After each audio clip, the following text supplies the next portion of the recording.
Bien, alors, cette partie hors programme, c'est donc le paragraphe 3.2, où sur un exemple 2, je vais vous montrer comment on peut démontrer les expressions des aires ou des volumes de certaines figures géométriques par le calcul intégral. Donc typiquement, l'aire d'un disque, montrer que c'est pi r carré, montrer que la surface d'une sphère c'est 4 pi r carré, ou que le volume d'une sphère c'est 4 tiers de pi r cube. Ça, c'est des choses qui peuvent se démontrer grâce au calcul intégral. Euh, donc ça, c'est pas au programme, mais bon, ça ressemble à des calculs qu'on serait susceptible de faire pendant l'année. Donc je vais par exemple ici vous démontrer le plus simple, hein, c'est l'aire d'un disque à partir du calcul intégral et des éléments euh, de- des systèmes de coordonnées qu'on s'est donné auparavant. Donc voici un disque, hein, qui est représenté ici, je l'ai grisé. J'ai ici noté son rayon grand R, le centre du disque en rouge, et j'ai pris ici un point M, à une distance petit r du centre et un angle θ d'un axe polaire. Alors ce serait l'axe UX si vous voulez du repère cartésien. Voilà, j'ai pas représenté UR et Uθ, mais j'aurais pu, hein, sur le schéma. Et j'ai grisé ici une surface élémentaire euh, qui s'écrit euh, alors, je vais plutôt écrire comme ça, qui s'écrit, vous le savez, cette surface élémentaire, c'est dr fois r dθ. D'accord, hein, vous regardez que cette surface élémentaire, bah, elle est générée en faisant bouger m suivant UR d'une quantité dr et en faisant bouger m suivant Uθ d'une quantité r dθ. D'accord, alors ici, comme je suis dans le plan, je ne m'amuse pas à mettre une flèche suivant sur DS. Alors si j'étais en 3D, je pourrais dire que bah, la direction qui sort du tableau c'est UZ et que DS flèche serait suivant UZ. Mais bon, là je travaille dans le plan, donc j'ai pas, c'est pas intéressant de mettre une flèche sur DS. Et l'idée c'est de se dire qu'en fait, la surface totale du disque, c'est simplement la somme de toutes les surfaces élémentaires, de tous les petits carrés noirs, que j'obtiens en faisant varier R entre 0 et grand R et en faisant varier θ entre 0 et 2π. Donc vous savez que faire des sommes des quantités élémentaires, c'est tout simplement faire une intégrale. D'accord? Je vous rappelle que le symbole spaghetti, hein, si vous voulez, d'une intégrale, c'est c'est le S de somme. Fondamentalement, une intégrale, ça a tout de suite été pensé en mathématiques comme une somme.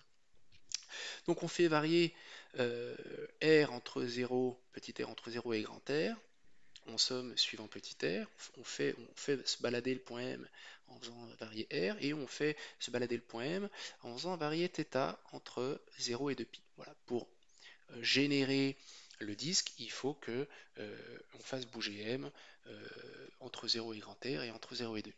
Ok.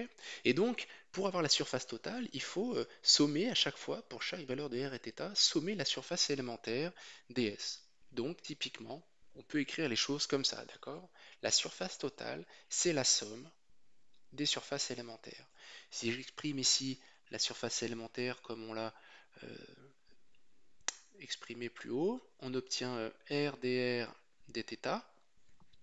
Bon, ici, clairement, R dr, c'est une constante pour l'intégrale suivant θ, donc bah, je peux le sortir de l'intégrale. Ça me donne,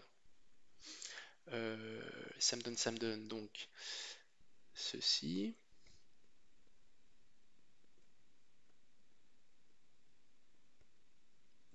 Bon, ici, l'intégrale, bah, l'intégrale, pas la primitive de dθ, bah, c'est θ, hein.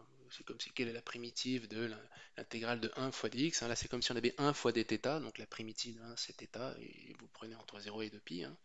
Donc ça fait 2π moins 0, ça fait 2π.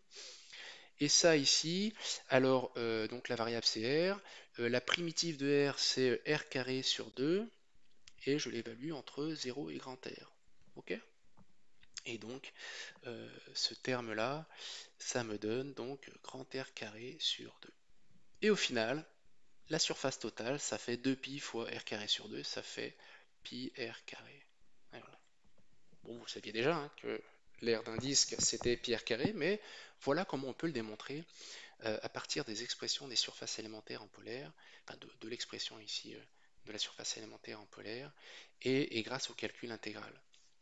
Pour une sphère, c'est un peu la même idée, hein. Vous prenez, euh, tac, alors, attendez, hop, voilà, bon, vous prenez ici une sphère.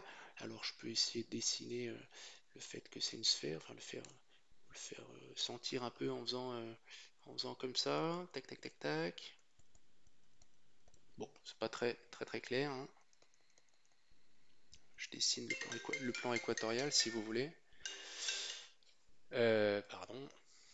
Euh, je dessine le plan équatorial.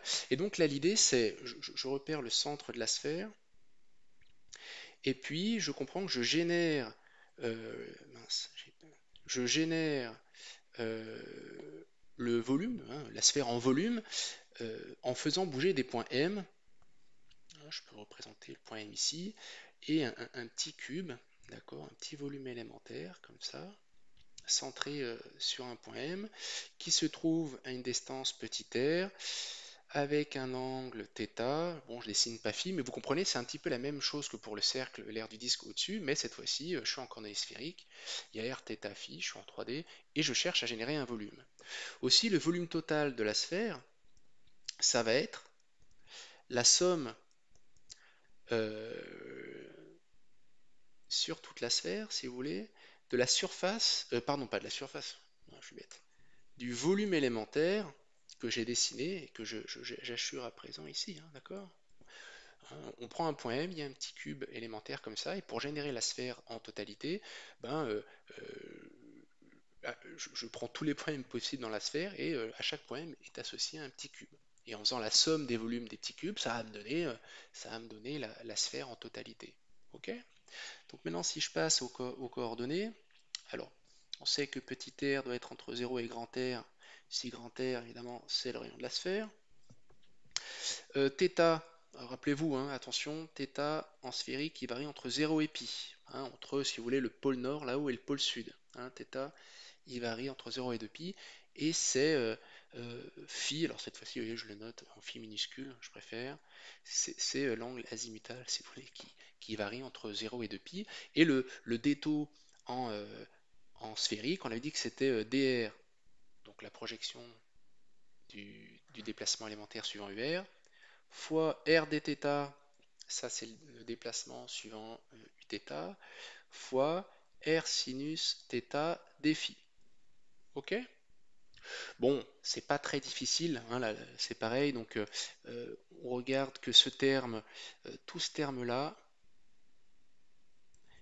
ne dépend pas de phi, donc là on a l'intégrale suivant phi, donc on peut mettre ce terme-là, ici. De la même façon, dans ce terme que j'ai mis devant l'intégrale suivant phi, on voit que il n'y a que le terme sinus θ dθ qui dépend de θ, donc je laisse ici, mais tout ce qui dépend de r, je le mets ici. D'accord? C'est la même idée.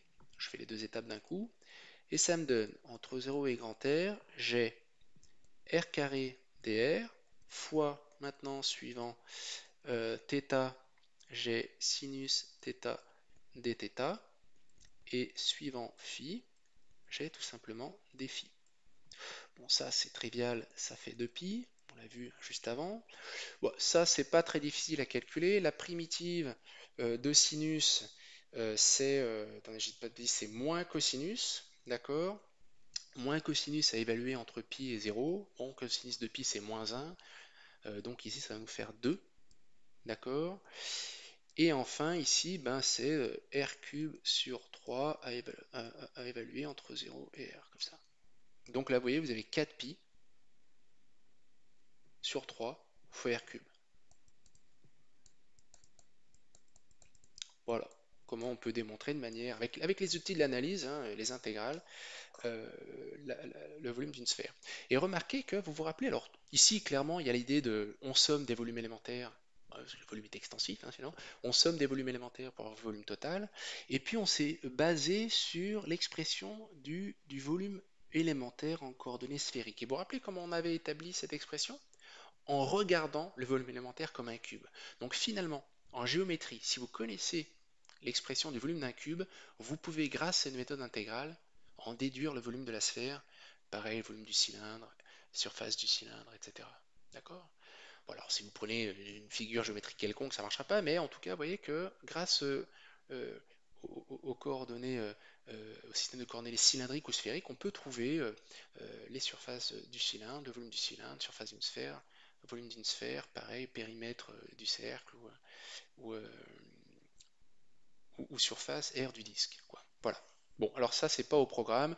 On sera amené à faire des calculs un petit peu comme ça pendant l'année, mais pas aussi difficile finalement. Là, on considère aujourd'hui en classe préparatoire que faire un calcul intégral comme celui-ci, c'est presque un petit peu difficile.